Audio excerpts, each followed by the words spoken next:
really strength is spoken to when you're able to reach out. Reach out takes work. Reach out takes energy. It doesn't take energy to withdraw. So strength comes in reaching out to those that care about you and love you, and reaching out to get help speaks to that strength.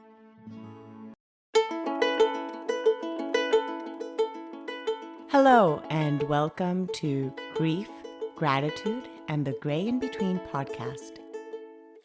This podcast is about exploring the grief that occurs at different times in our lives, in which we have had major changes and transitions that literally shake us to the core and make us experience grief. I created this podcast for people to feel a little less hopeless and alone in their own grief process as they hear the stories of others who have had similar journeys. I'm Kendra Rinaldi, your host. Now, let's dive right into today's episode.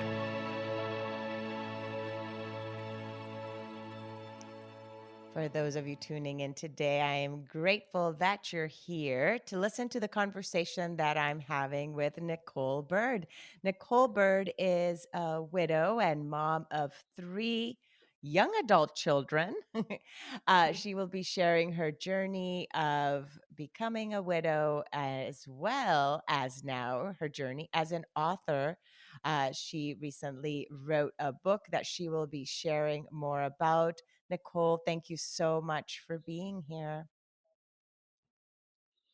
Thank you so much, Kendra, for having me. I am so excited to be with you guys today. Oh, thank you for being here. So tell us then a little more of where you live. I'd like to start kind of this way. It just kind of sets the tone. Where do you live? A little bit about your life and your kids, and then how your husband passed, and we just will go from there. Yeah, I live in Houston, Texas. I've been here over probably 27 years. Houston is actually where I met my husband. I am originally from a small island in Texas called Galveston, Texas. Oh, I have to go. I have to Was go to born Galveston. there, graduate. I Yeah, haven't checked it's it a out. small island. Yeah. So yeah, small island there. Moved to Houston for work pretty much. And I met my husband here. And as you mentioned, I have 3 young adult children, 2 girls and a boy. And we are what I believe are in the stages of the healing process when it comes to grief. My husband, unfortunately, 9/19/19, and I use those numbers because those numbers have meaning for me in the process. And he passed away unexpectedly. Still today, we really could never pinpoint what his illness was. It started with he had lost weight and he started having bad stomach aches. And at first, they thought it was like a bleeding ulcer. And they gave him medication, got him, tried to fix it, sent him home. He got even worse. And then we go back to the hospital for a stent in the ICU for about a month and a half. And my Mhm. husband passed away um, one night. Well, one morning. I guess it was about 3:30, 4 o'clock in the morning. Um, and they said they couldn't do anything else for him. So yeah, I Mhm. am just trying to rebuild some of the pieces of my life, and trying to understand the role and the responsibility in this new season, and really just trying to live out in what we call the new normal. Mhm. Oh, wow. And plus, it happened right before, just a few months before we went into quarantine and with everything with the pandemic. So Yes. grieving with this new normal, as you know, also, well, new normal too in your life of being now a widow, and now it's hard to say single mom because you were not, you raised them with with your husband. What's Mhm. your husband's name, by the way? His name is Peter. Peter Peter. Daniel. Yeah. Oh, He beautiful name. was So what two was two so crazy. Yeah, I was just thinking about, yesterday was Mother's Day and my mother-in-law called to check in on her. So her first son, his name was Paul, and he passed away from getting into an altercation and a fight. And he died before I met my husband. And so, in thinking about my mother-in-law, she lost her second son pretty Mm. young. My husband was only 48 years old when he passed away. And so just thinking about her for Mother's Day, losing both of her sons, could be quite tough. And so I kind of carry that around too, in my journey as well. Just really feeling so hurt and so disappointed for her as well. So you're carrying like several types of grief, your own grief, the grief of your mother-in-law, and most Mm-hmm. likely also the grief of your own children as well. So it's like this extra type of Yes. role. Do you feel that way? Yes, no, exactly. So, as you mentioned, this was right on the cusp of COVID. And so, um, it kind of felt like things were stacking, things were piling up as we moved into the pandemic here in Houston. And when I think about just trying to hold things together with, of course, my mother in law and what she was experiencing, and then my children, they were really, really close to my husband. And my son actually um, is a college student over at Colorado State University, where he played basketball, and he's actually been playing basketball for since he was in second grade. And Mm. so that sport was the thing. My husband and he shared. That was their thing. They love sports. Like my husband I have a collection of all the VHS, mind you, tapes of recordings of playoff games with Kobe and LeBron, and they would watch these tapes. And so that was a major shift in my son's life, with losing his father, and then being thousands and thousands of miles away, trying to we buried his father, and then having to get back to school and try to finish up and continue, just continue in the journey that we worked so hard to help him get into. It's a dream of his to play professionally. And so Mm. losing his father, I always equate it to, no pun intended, like I'm a bird with one wing. Like, because the anchor and the relationship and the covenant that we had, the tightness of our family, and when you lose the patriarch pretty much Mm. of your family, it's almost as if the rug is being pulled from underneath you. Wow. You just described such beautiful imagery, just all these visuals of what it is to be in this journey now solo, but at the same time with the foundation of which you both created in this parenting journey as well. So it's like you're taking on this master plan to some extent that you guys had already kind of set to motion as this Mhm. parenting couple, and Mhm. now you're just delivering it on your own now. um but it's yeah, Mhm. the That's a the great visuals you described. no, Kendra. It is um an even greater responsibility that you feel like you have Mhm. um for your family, as I shift the role from wife to the role of single parent, so to speak, and single woman, if that makes sense, and really getting a grasp on how that'll work. Because when someone dies, the whole dynamic of the family shifts, Oh, especially if absolutely. it's a father or a mother that was engaged. Like my husband was really engaged. Um, and it left me with, of course, in grief, you're kind of, I feel like sometimes you're on this emotional roller coaster. You don't know when it's coming at you. It comes in and comes out. But even more Mm-hmm. so with my husband, it's just really trying to center yourself around this new dynamic of your life and really work hard at keeping the right perspective in the moment in which you live in, if that makes sense. It makes absolute sense because it's you even mentioned it when you sent me the information about your book and a little bit about your life, was that not only are you grieving the passing of your husband, but you're grieving the end of this chapter as well of your life as this, Mm-hmm. why as the role of wife, right? Even and so forth too. No, most definitely. One of the things that I truly believe about grief, whatever type of loss that you may be experiencing, is that you're grieving the way you're grieving what life was before.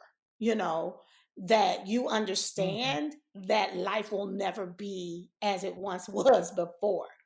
That you could never get that back, and so the finality of that takes a toll. And so in that we find, well, I found myself um, with it stacking, if it makes sense, and then going into the pandemic, and then it evolves into bouts of anxiety about your life and borderline bouts of feeling depressive in some states. But what I found to be true, and I really believe that it was God's grace on my life to be able to have these three things. One is, and please know that I know that a lot of people who find themselves in this space don't have this same access. So I am so forever grateful for having these three things in my life. One is I had an amazing community around me, Kendra, like people who Thank were you, sir. really present and wanted to be a part of my healing process from a very non judgmental space, but really had the capacity of heart to help me navigate the space of grief. And so, but we find a lot of people don't have access to the community in that way. And True. the reason I truly believe that I have had access to that community is because I was so engaged in service. I do ministry full time. I do outreach and missions, feeding the poor and doing outreach trips to Haiti and helping with people who are underserved. And so I think that gave me a segue or a portal into the hearts of so many people that kind Mm, of reciprocated what I was already putting out in the universe. So I had mm, community. Another piece that was introduced to me that I had never been a part of before is therapy. I knew mm, Kendra.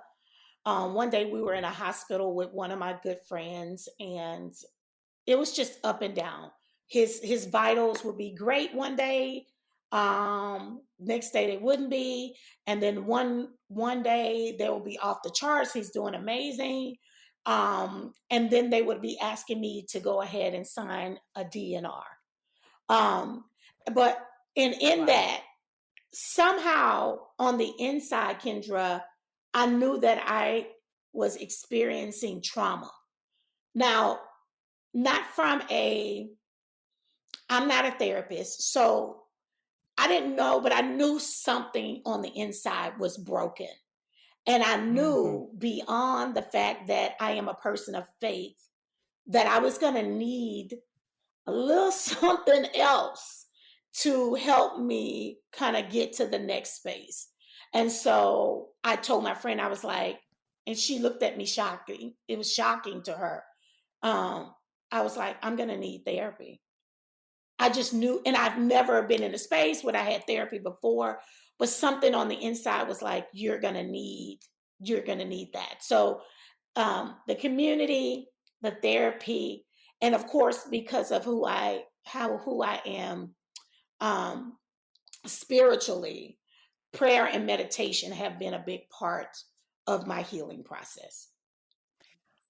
I love that you just touched on the 3 tools, because this is one of the things I usually ask, the guests are, what are the tools that help them navigate this grief, because or have keep helping them navigate this grief. And I am so grateful that you just shared that with us. So let's dive into a little bit of the therapy component, because in our correspondence before, and I think you touch upon this in your book. Is that correct? I haven't read your book, as we were not able to Mm.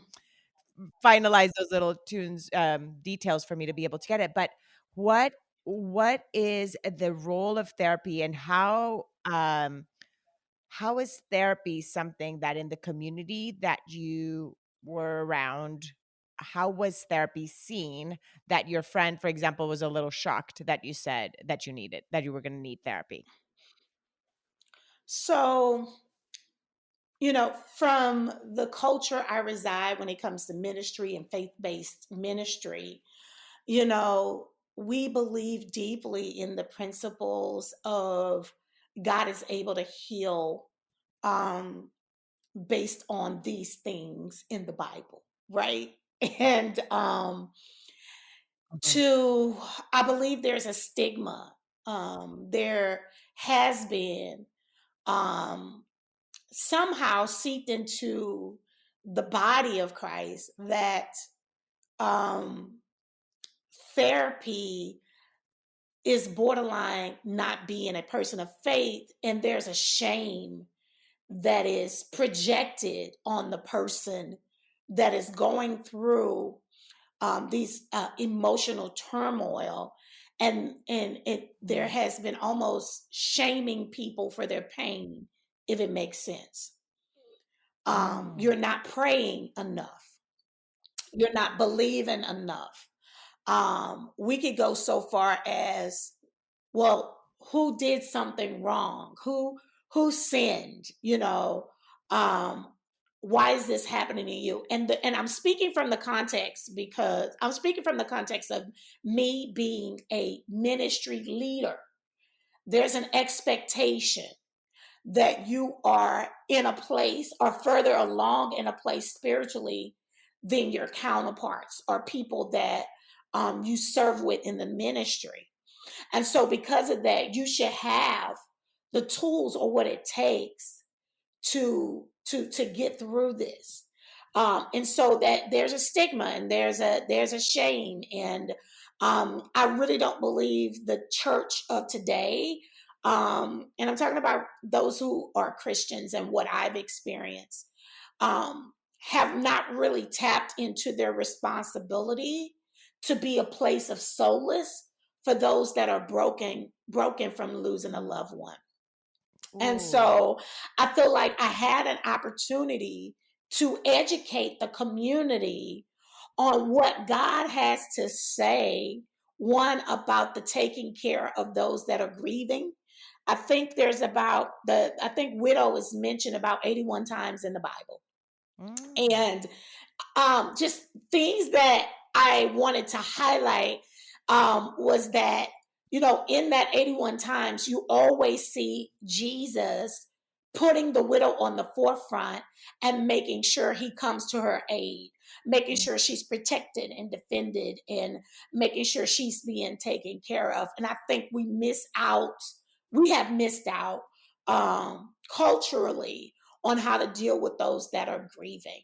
And so I am wanting to bring to the table a space of education. And with regards to therapy, I even went as far to um, break down the Greek of the word therapy, which means therapeu, right? Which means healing, and then also shedding light on my community that 1/3 of Jesus's ministry was a healing ministry. And Mm. so he did a lot of physical manifestations of healings, but there's always, when you come into the body of Christ, is the healing of the mind and the way you look at a thing. And so therapy is all about perspective. And I think, we have to get an understanding that the therapist is not there to tell you what to do, but to shed light on perspectives on the way you think. So I may have been thinking, man, am I going to feel like this forever, or that God is punishing me? And so when I have these thoughts, the therapist walks alongside me to shed light, give me perspective, and then also make me accountable to the changes that I say I want to change and reflect in my life. I hope that's making sense what I'm saying. Oh, it makes so much sense. And I'm sure that this is something that is even goes beyond sometimes even just the Christian faith. And when you say the body of Christ, you're meaning the body, meaning the community, correct? When you're saying Yes. that aspect? Okay, Yes, okay. the community, there's a community of believers that are Christian, meaning they are followers of Jesus Christ. They believe in the Trinity, which is the Father, the Son, the Holy Spirit. But I believe that what I'm saying, exactly what you're saying, is that what I'm saying is that it has reach. It has Yes. reach even beyond that, because people have a way, even if you're not a believer, of projecting shame or making people feel shame about the emotions that are going on the inside. I mean, we have family members that be like trying to rush your process and tell you should just get over it. Mhm, mhm, mhm. Yeah, there is there's something about grief that one, it's not talked about in a lot of different communities, and I'm so grateful that you're sharing specifically your perspective, Nickole, as well, because a lot of people that listen to this, are also Christian and will relate to that. But for those that aren't, you are probably also as listeners finding so much truth in this that it applies to even in your own, you know, uh you know religious beliefs as well, that there is this lack of support in the grief community in your own religious communities too. Sorry, not religious, I said grief community, I said grief support in your own religious communities. Mm-hmm. But Mm-hmm. also the aspect of the therapy being a little bit like in some cultures um not something that we go to right away. And like you said, that there's this aspect of shame around it. Like people hide that they do therapy, people hide that they do marriage counseling or things like that sometimes too, Mm-hmm. because then if they say they do it, it's as if there's something wrong with your marriage, for example, or things like that, and that's not necessarily the case. So I think that there is this barrier, like you said, Nickole, about kind of having to break down these walls and taboos, not only about therapy, but also about grief and about talking Oh, about death yes. as well. And talking about death, there's all these different layers that we have to start kind of breaking these walls and taboos. No, exactly. I mean, you don't hear a lot of preaching on Sunday about death. You don't hear that. You often hear the cliches. They are in a better place. God has something better in mind, and Mm, things of that nature. And that can be tough on a person whose whole life, as they know it, has shifted, mm, right? And mm, so I think that shame that we are projecting on people because of the pain that they may be feeling can leave a person in a place of withdrawing from their community, as ooh, opposed to drawing near to their community in the time of need that they need it. And mm, so it causes some people to isolate which I believe is truly a dangerous place to dwell in when you're having all these emotions, because you don't have anybody near you to give you the right perspective or make you accountable or to do check-ins with you. And so we want to, I want to personally create a space, a culture of grief support that would draw people to want to be a part of a community, to share their experiences and be able to talk out what they're feeling, because that's what therapy is. They Mhm. call it cognitive behavioral therapy, and it's just talking, because we understand scripturally is that when we confess, when we speak things out of our mouth, that's where God begins to heal. And so in therapy, that's what it is, a place of expression about what is going on in your heart, you know? Mhm. And the more that we reveal what's going on in our heart, the more we can express it, then the therapist or even a good friend, they can speak to it. But if we stuff it and we don't share it because we're ashamed, or we think because there's an expectation of that we should be strong enough to handle what Mhm. we're dealing with. But really, strength is spoken to when you're able to reach out. Reach out takes work. Reach out takes energy. It doesn't take energy to withdraw. So strength comes in reaching out to those that care about you and love you, and reaching out to get help speaks to that strength. Oh, that is so amazing because it is completely flipping it. It's like what you just said about strength is a complete different Mhm. opposite vision of what people see as strength. People see as strength in society sometimes as people that don't need help. And it's completely the opposite. Strength is being vulnerable enough to reach out for help. That is really what Mhm, strength mm, is actually showing your vulnerability as well. So mm, I love mm. that definition that you just said, Nickole, really of shifting that perspective of strength. Thank you Yeah, for yeah. that. Thank you. Now, talk No, no. about your journey a little bit then about how it is that you, within just less than 2 years of being a widow, that you started this journey of writing this book. And it is called widows, okay, it's The Widow's Oil: Discovering God's Purpose in the Midst of Grief. So Mhm. share about with us about it. My gosh, what's up with my words today? I'm like swapping my words. I think I haven't talked enough in English this morning. I always say this to sometimes to the people I'm talking to. Spanish is my first language, so when I'm like doing a podcast, Oh. yeah, when I'm doing a podcast in the morning, sometimes I think my brain is not completely all in the right language pattern because especially on a Monday, when on the weekend I've just been with my husband and the kids, and the majority of time we're just speaking in Spanish. It That's takes a funny. little time.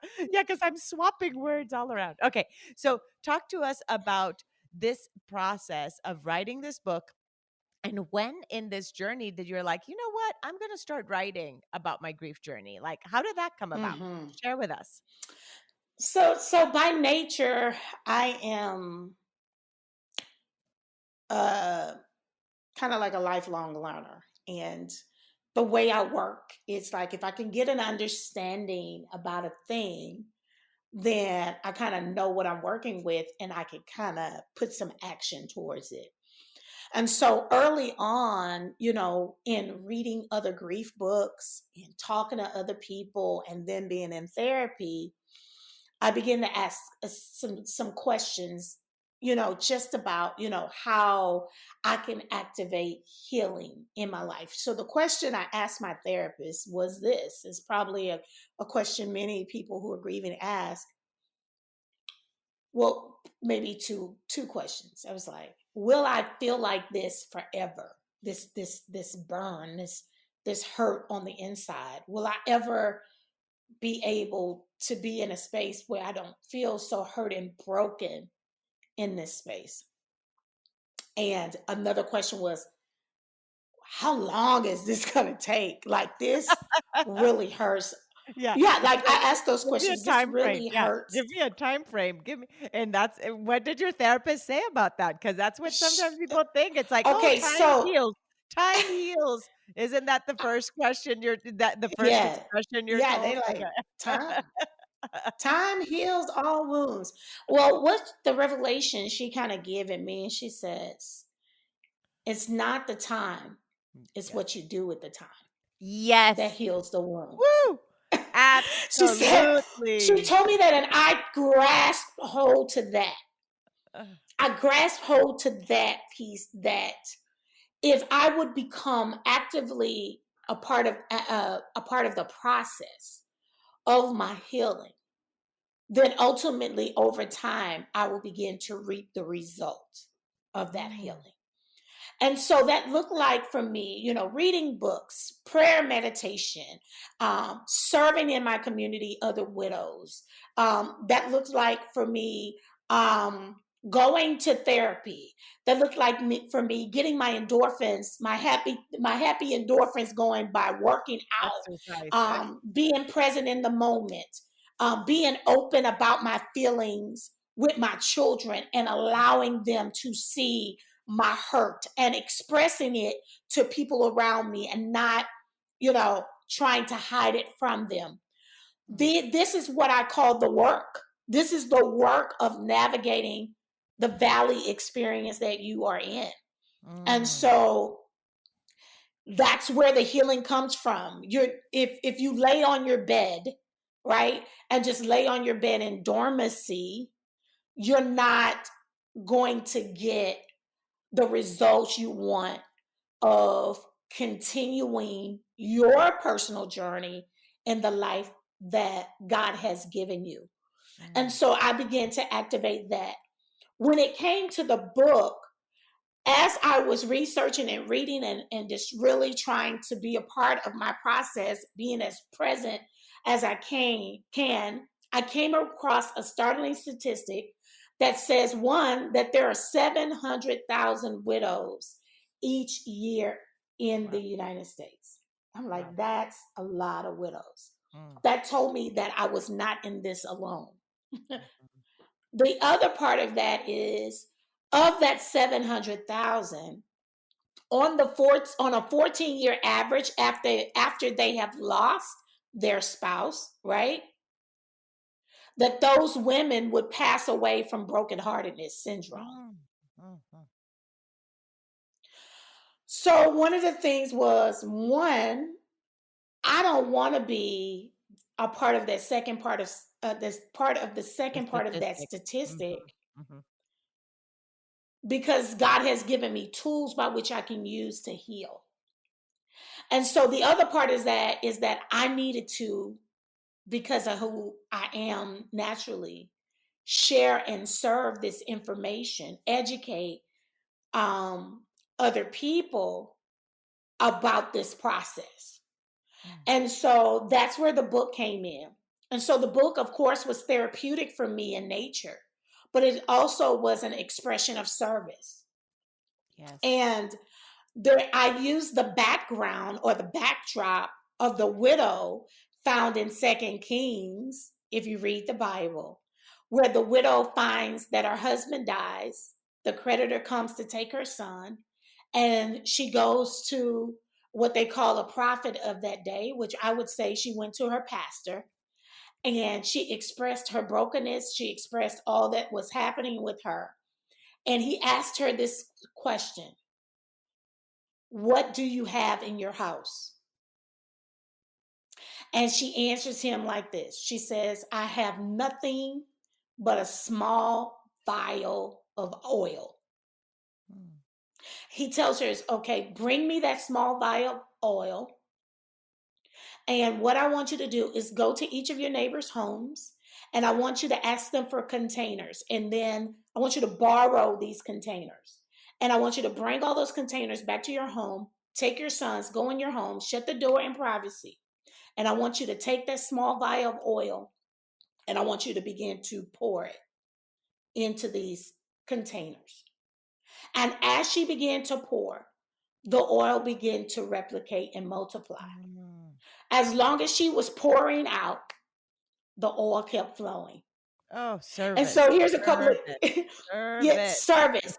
service. Listen, this is what I grasp for that. And I've read that before. I've probably heard people teach and preach about that before. But the insight that I got, I was on I was on a beach in the Cayman Islands. My son was playing in a tournament, and I get this revelation from rereading this.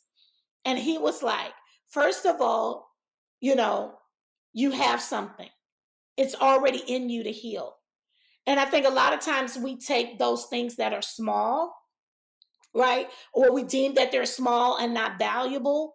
And God is saying, I can still use that. He said, I can use Yes, that, right? yes, yes. We think it's nothing because we've lost so much. We figure what we have left is nothing. But God in that taught me how to celebrate what's left over. Oh, that is Number so one. beautiful, and I did not know that story, by the way, Nickole. I'm not versed in the Bible, and so I am so Okay. grateful for you sharing that. It is so beautiful and so insightful and just different, like I got from it service in that moment of like if when you give, it just kind of multiplies, but then with the other side, like what you said, is like the little that we have, we can make it bigger, and like you said, that God can help us then in that journey with that little bit that we may have.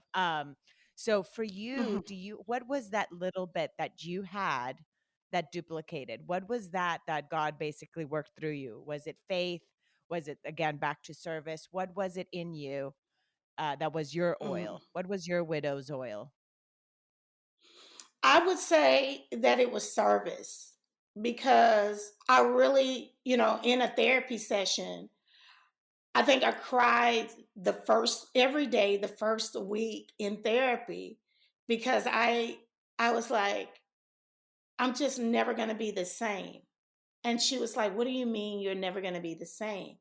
And I was like, I'm never going to be the same charismatic, on fire, ambitious, excited about life person again because I was so broken on the inside. I was like, I don't think I'm going to even be able to help people because I'm so broken. I'm so confused and not sure about my future. And and she gave me another insight was that no, you are the same person. You're the same person. What you're responding to and what you don't realize that the person that you had in your life was a major player in your life.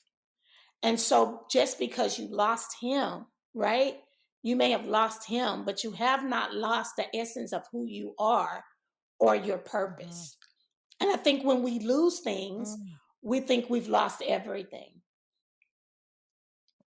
And so We that forget who resonated we with me. even It's like the were. oil that you have, I'm going to, yes, yes. And for some women, if the role of wife was the only role, right, Mm-hmm. that they had, it's hard to figure out and try to navigate in the new normal because that's all you knew was how to be a wife. But truly, my life was really full. I was a parent. I am a sister. I'm a minister. I have all these things, all these other roles. And the Lord was like, I need you to celebrate what's left over. So, taking that oil, He's saying that I can work with that. And the empty containers was people. He gave me that revelation. He says, those empty vessels that you borrowed to pour into, those are people. Mm-hmm. And so, as long as Mm-hmm. you're pouring, I'll give you more oil. I'll give you more Mm-hmm. energy. I'll give you more insight, right? And Mm-hmm. so I'll give you more strength. I'll make you go further along in your healing process. And so that's where the book comes from. I wrote this book, The Widow's Oil, Discovering God's Purpose in the Midst of Grief. And this book kind of captures all of those therapy insights, all those reading the Bible insights, things I got through meditation and prayer, and really strategically giving people spiritually and practical steps for living through the grief process. Oof. So beautiful. So beautiful. What a gift. And now, what an amazing now service that you're doing, because with writing this book, right? So you were serving prior, like you had said before, the community you developed and the community that was there to support you in your grief journey was one that you had developed, in your years of marriage too. So you service is just what you've always done. It's not that suddenly you've turned to doing service. That is just part of who you are. So now you continue that with that oil, like we say, that widow's oil, and now serving, now with this book, serving now as a grief coach and wellness coach, correct, as well. And now serving, I'm sure, in this other capacity as opening this door of communication about talking about grief in your own, I'm assuming, circle of community as well. In your ministry as well, are you talking more about grief as well? Oh yes, most definitely. I created a community of my own called the 700 AD Emotional and Wellness Group on Facebook, and that group is me cultivating a community where other widows or people who have experienced trauma of a major loss can come together and share. So I'm using that. And in the ministry that I currently serve in, we are developing a a focus for grief and therapy where it can kind of look like therapists that are professional therapists that are a part of our ministry coming together with some of the other spiritual ministry leaders and creating an intersection or an integration ministry for people to get the help they need when they're going through things. So I am developing that as well. That's amazing. And that's just that's just in a year and a half of being a widow. Imagine what's to come, Nickole. I'm like in awe of you right now, in awe. And this all this Oh, thank even you so amidst the much. pandemic too. That is just wonderful, wonderful how you're giving back. Now, Yeah, let me touch upon yeah. your children then. So you seek therapy for yourself. Did your children, who are, like you said, young adults, did they also see therapy as their one of their tools? Did they use mom as a tool? What was their kind of interaction with you in this grief journey? And like you mentioned as well, the dynamics of a family change a lot. And I know that very well. I've had two of the members of my family pass away. So I noticed it very early on when my sister died, how quickly things like that change. So if you can touch upon, sorry, I said too many things here and all. So first, let's touch upon the grief journey of your children. So yeah, they partaked in some sessions themselves, especially my younger son. We were able to get him into a couple of sessions. So the athletic team in Colorado State University had someone that he was able to see and talk to, just kind of help him maneuver and navigate that process. So he was doing that, and then in between those sessions and then talking together as a family, and when big days will come up like Christmas, we did something totally different. We got an Airbnb in Denver and brought the whole family there.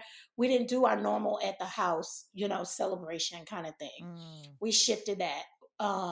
When my husband's birthday or my anniversary, I traveled, and not from a space of trying to um, distract myself, because I don't believe you can really distract yourself from the grief process. But I wanted to kind of manage and control my environment while I'm going through the process, if awesome. that makes sense. That makes so much sense because it's basically you already know it's going to be hard. So why not going ahead and creating Hmm. maybe new traditions, new things. Sometimes holding on to traditions is amazing, but sometimes we can't duplicate them either because the person that was there in those traditions is no longer, physically there anymore. So by creating new traditions for some families, that's actually something that helps them in their grief journey. And it was the case for you. Like, so doing a travel, for Christmas instead of what you used to do before, going away for your birthday or Hmm. anniversary, that's what's worked for you as well. So thank you for sharing those and for sharing a little bit about the dynamic too for your children and that support. You mentioned something earlier before about how it is important not only with whether it is to go to therapy or to talking to a friend. So about your grief journey, how has your role now as a grief coach then, you know, been been now? Because you're now Busy. somebody to talk to. No, busy, busy, busy. One of the things, I don't care what it is that you do in service, if it's grief coaching or life coaching or even counseling, spiritual counseling, right? You always have to keep yourself Mhm. in a place where you're filling up and you're feeding your own soul. You can't be Mm, in a space where you don't have any boundaries, where you're always feeding and being a blessing to others and not um, reciprocating that for yourself. You're taking not care of going to yourself. be Yeah. this person. Yeah, you got to take care of yourself in the process. And so I've created boundaries for that. And yes, I'm busy, and yes, I get an opportunity to service a lot of people, but I am very careful about my emotions. One of the things I noticed that shifted for me was my sensitivity to anxiety. I've had Mm, anxiety before in my life, but never in the way that I have it in my life now. And so I have to be careful to manage those moments in my life as well when I experience overwhelm. And so I have to work out, I have to do, the massages, and I have to be involved in prayer. Those are some of the what I call healing habits that I have to employ just to live day to day. And so the life mm, I probably could before my husband passed, I probably could get away with not doing a lot of the self care, but now it is a very intricate part of who I am and who I am becoming. mm. Wonderful, wonderful. Thank you so much for sharing that. Okay, Nicole, as we wrap up, what are some of the tips you would give to somebody that maybe is listening to this and they're just starting their grief journey? You've given some already. You Hmm. said even the ones that worked for you. What So, other tips would you say? yeah. Would you give? So one of the things is feel it. Feel every emotion. Be present in every emotion. And being present in every emotion does not discount where you are or where you will get to. What it says is that I'm open to healing. And so feeling everything that is happening, every ups, every down, really feeling that. And as I feel that, right, as I am being present in a moment and I am having those feelings, I see that God allows me to get one step further. So acknowledging those feelings. One other thing is in acknowledging those feelings, right? I know that what I'm feeling speaks to the relationship that I was in, the level of the relationship. Yes. It speaks to the love that I had for the person. It speaks to how I honored them. And so the deeper I feel those feelings, I can know and I can accept that I'm supposed to feel this way because of the love that I had for that person. So I would say that feel your feelings, right? Mm, The other part of that to me would be in feeling those feelings, just being gentle and kind to yourself, right? Not trying to rush your process, but just taking it. Some people say take it one day at a time. I say take it moment by moment because I those agree. moments in grief shift from the smell of something cooking, to watching a couple holding hands. Your emotions can shift just like that. And so take Yes. each day in time, moment by moment. So feeling those Mm, feelings, taking each day moment by moment, and then really trying to activate some healing habits in your life. And you don't have to do all of the stuff that I said that I do. I think those things came to me over time, because when you're grieving, sometimes just getting out of bed, showering, and being able to hot curl your hair is probably the Mm-hmm. best that you can do. You But put lipstick on. implement You put some lipstick on type of Monday. That's healing habit in your life. Yeah, that's something. That's something good. for those of That's us who good. are grieving. What comes natural to most people? It's Mm-hmm. like, girl, I brushed my teeth today, so I'm going to celebrate God for that. Because it can be tough. So that's what I would say.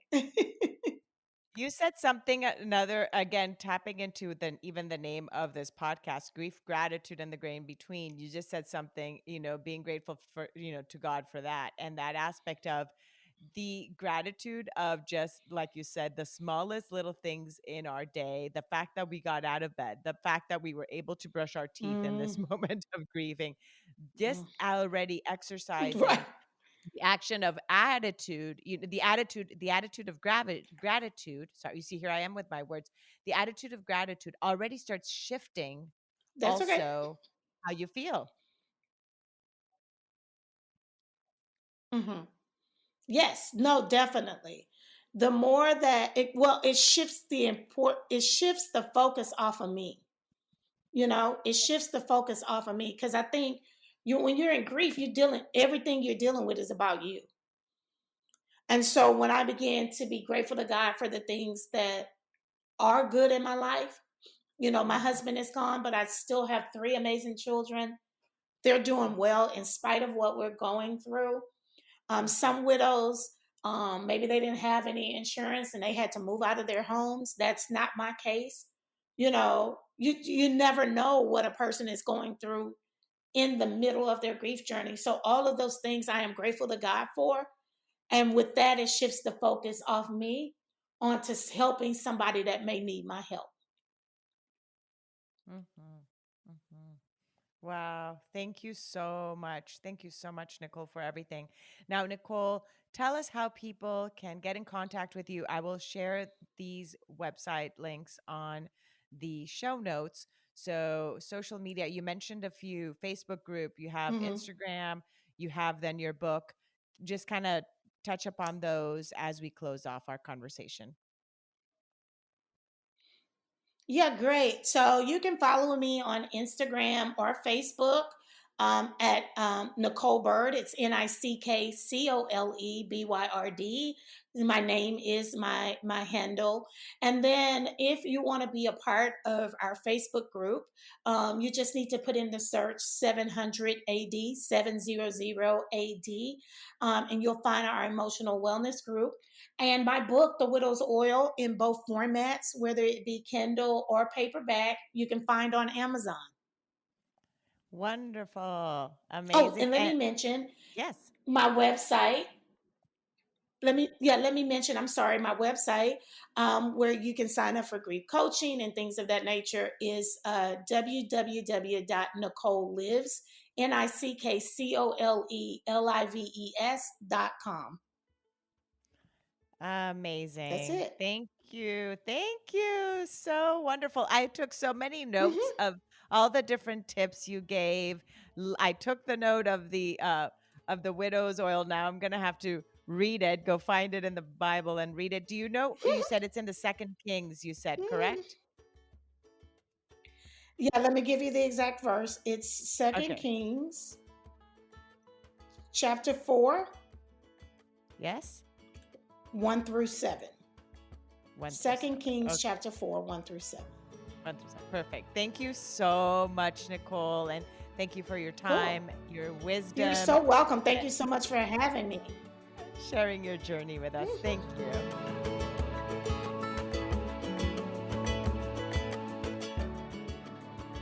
Thank you again so much for choosing to listen today. I hope that you can take away a few nuggets from today's episode that can bring you comfort in your times of grief. If so, it would mean so much to me if you would rate and comment on this episode. And if you feel inspired in some way to share it with someone who may need to hear this, please do so. Also, if you or someone you know has a story of grief and gratitude that should be shared so that others can be inspired as well, please reach out to me. And thanks once again for tuning in to Grief, Gratitude, and the Gray in Between podcast. Have a beautiful day.